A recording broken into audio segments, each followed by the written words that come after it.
Welcome to rSlash Relationships, where OP's girlfriend kills his pet snake. Our next Reddit post is from Throwis. So, I'm pretty much convinced that my girlfriend killed my snake that I had since I was a kid. She's always had a problem with the snake. She would believe that it's satanic and a bad omen to have a snake in the house. But to me, the snake was like family and is very docile. He has no problems with her dogs, he'd just be chilling. Even her dog would just chill and not attack my snake. When we were moving, she kept telling me to get rid of the snake, but I couldn't because I really love my snake. Well, now I came home and the snake was just gone. No traces of anything, just gone and not to be seen in the house. When I confronted my girlfriend about it, she claims she doesn't know anything and claims that it probably escaped. I find this hard to believe because first off, he actually can't escape his enclosure, and I doubt the snake went down a flight of stairs and left through the door.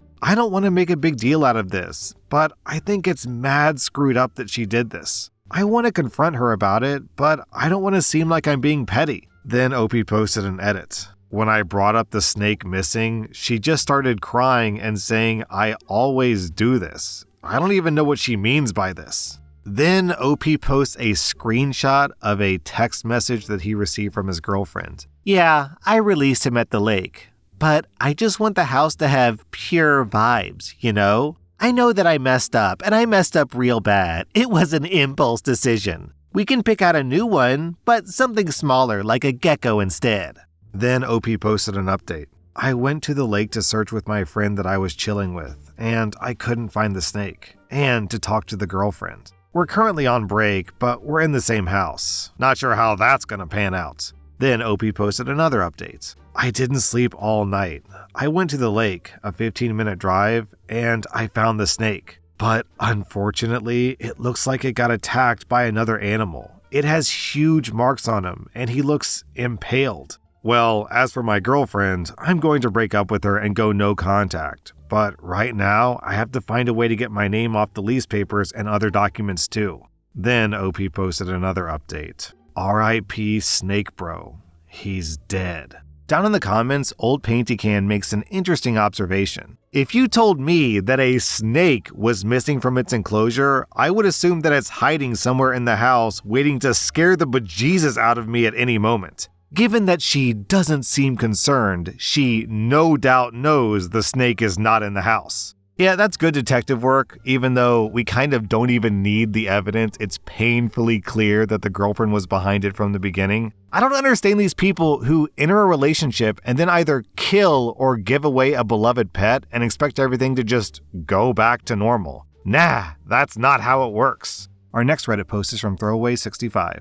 "I'm a 32-year-old woman, and I purposefully ignored what my 34-year-old husband told me he wanted for Father's Day. He's now ignoring me and won't accept my apologies. What can I do to make it up to him? Me and my husband have been together for the past 9 years. We have 2 kids, an 8-year-old and a 6-year-old. For Father's Day, all I wanted was a free day. I wanted my husband to take the kids out somewhere for the day so I could be home alone and relax. Instead, he got me and the kids tickets to have a fun day out. And it was fun, and me and the kids had a good time, but it irked me that he gave me the exact opposite of what I'd asked for. For Father's Day, my husband also wanted a free day so that he could stay home and game all day. He games all the time with his friends. He'll get home from work, maybe spend the time between then and dinner with the kids before going up to his office to game for a few hours with friends. Instead, I got him and the kids cards for an arcade an hour away with a ton of tokens. I gave him the cards during dinner on Saturday so that he and the kids could leave early and spend all day playing with them. I got my free day, and he and the kids got to make a lot of memories together. He and I got into a fight when the kids went to bed. He was angry that I ignored what he wanted for Father's Day. I was angry that he didn't see that he'd done the same thing to me on Mother's Day. He's been ignoring me since, and he won't accept my apologies."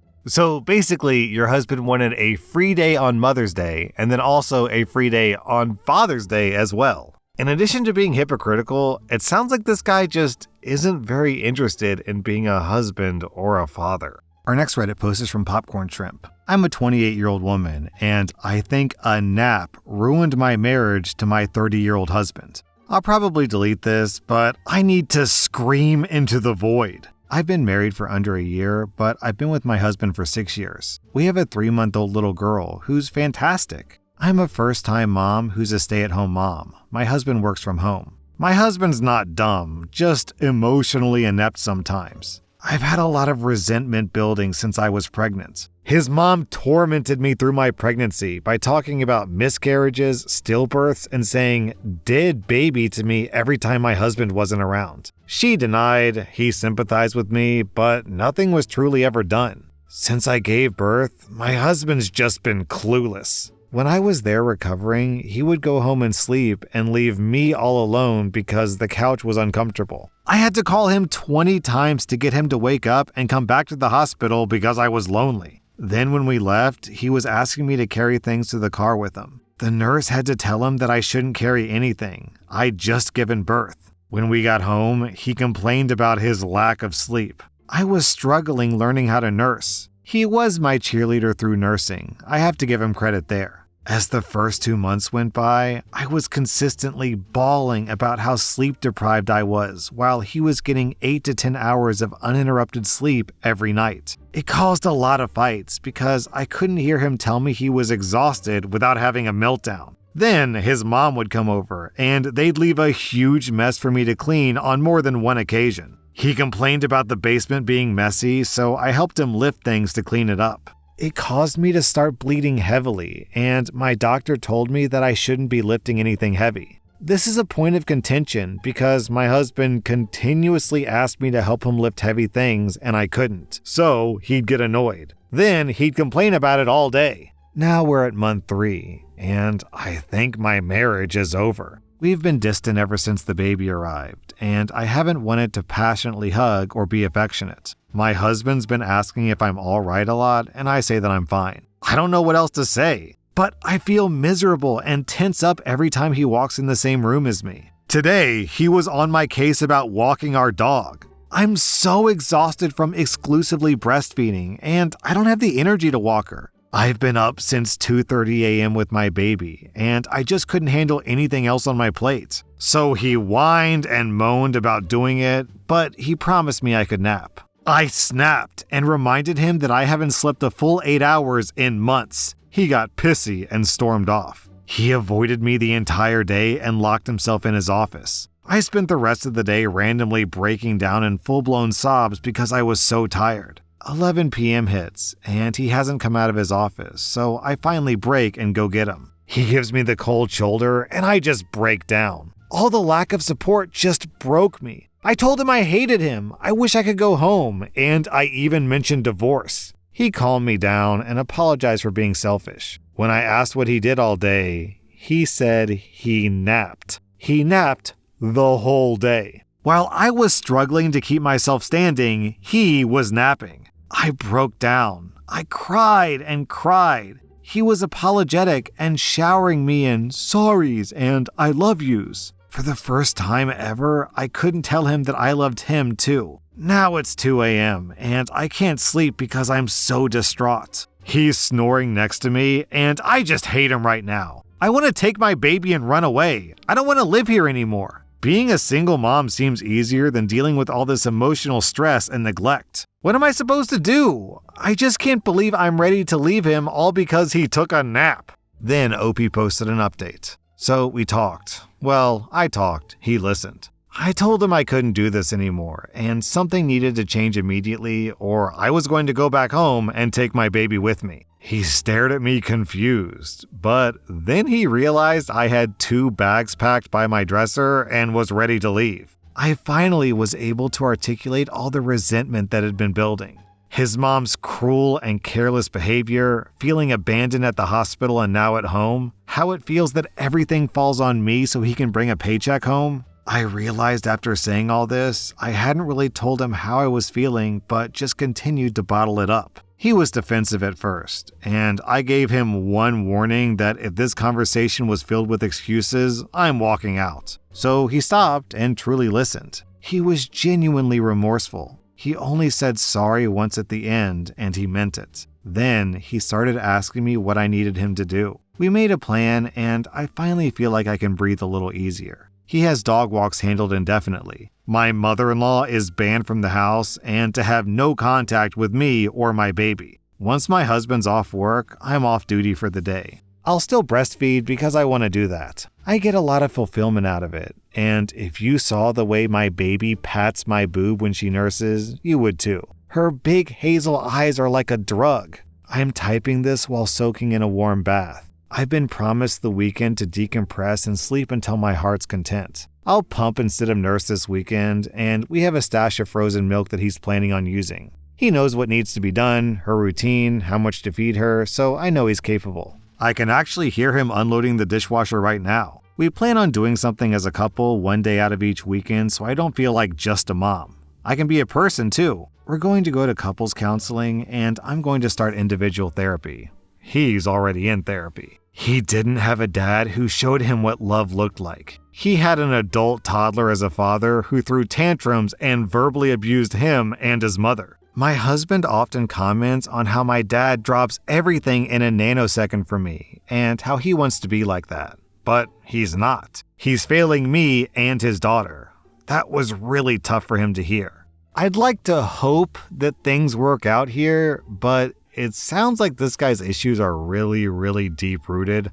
I hope that this is a wake-up call for him. Sometimes, a person can have a coming to Jesus moment, as they say, and completely turn their life around. And it's possible this guy could turn his life around as well, but I'm kinda doubtful. Our next Reddit post is from Growing Games. I'm a 28-year-old guy and my girlfriend is 29. We've been together for 2 years. I always thought that she was very sweet and kind, and I really appreciate how much she loves me. And while she sometimes got a little jealous, I didn't think that it was a big deal. Hell, maybe I even enjoyed being doted on like that. It made me feel really attractive, which I never really felt like I was. Recently, we attended a work event organized by my company, and we met one of my coworkers there. She works at a different branch, and we hardly ever talk outside of work emails and calls, but we get along well enough. This event was my girlfriend's first and only time meeting this coworker. On the way back from the event and the following day, my girlfriend was acting a little weird. She kept asking me about a work wife and asking if I thought that coworker was pretty and other stuff about her. I know my girlfriend could get kinda jealous, and I did my best to calm her down. No, that woman is not my work wife. I don't follow her on any socials. I don't even have her personal phone number. I don't think she's more beautiful than my girlfriend, and I'm happy with my girlfriend. And my girlfriend seemed to relax, and things got back to normal. A few weeks later, out of nowhere, I got a follow request on my private Instagram account from my coworker. I approved and followed back. Her account is also private. That account was almost nothing but a few pictures of her in swimsuits, uploaded very recently. I haven't checked, and I didn't really scroll her account at all. It didn't look like anything overtly sexy, just normal vacation pics. But there was nothing but vacation pics. It seemed weird, but I didn't really care. Then, a few days later, she DM'd me on Instagram. It was just small talk, and I replied, but it wasn't flirty or anything, in my opinion. She kept reaching out every few days, and eventually it did seem to get kind of flirty. I told her this felt inappropriate and I was in a relationship, and I'd appreciate it if we kept things professional, which she seemed okay with. My girlfriend seemed extra affectionate the days after that. And while I didn't suspect anything in real time, you can all probably see exactly where this is going. Still, at the time, I was happy, and my girlfriend seemed to be even better regarding her jealousy. But then, last week, I got a follow recommendation on my Instagram.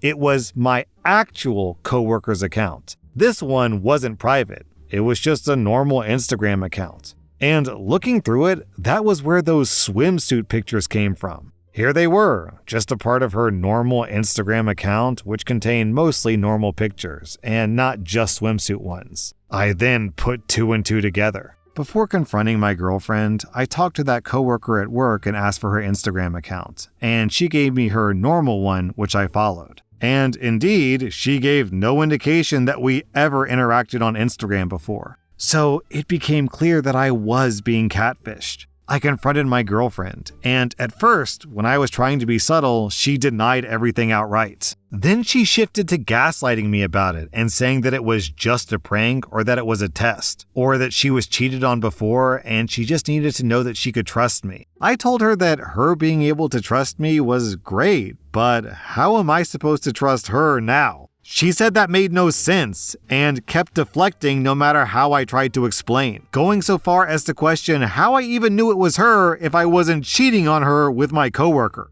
I told her that was unfair and manipulative and that I needed some time, and I went home. She's been texting and calling since, saying that I'm ruining a great relationship over nothing. I'm overreacting, and that when I finally realize how much she loves me, it might be too late. And it's not fair for me to throw everything that we built out over some skank. But that just feels incredibly manipulative to me, and like she doesn't know what she got wrong at all. So I'm conflicted between wanting to just cut and run and giving it another go. After all, we've been happy together for 2 years. But also, can trust be rebuilt after something like this? OP, there's 3 individual problems here.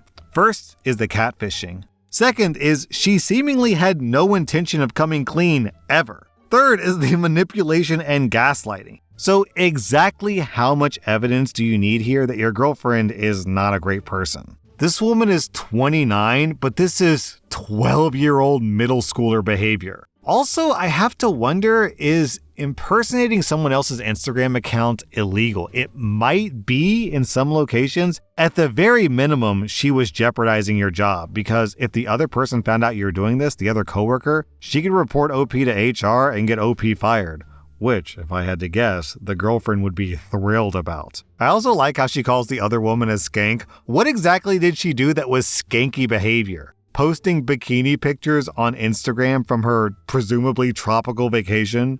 That was rSlash and if you like this content, check out my podcast where I publish the exact same episodes. Also, hit that subscribe button because I put out new Reddit videos every single day.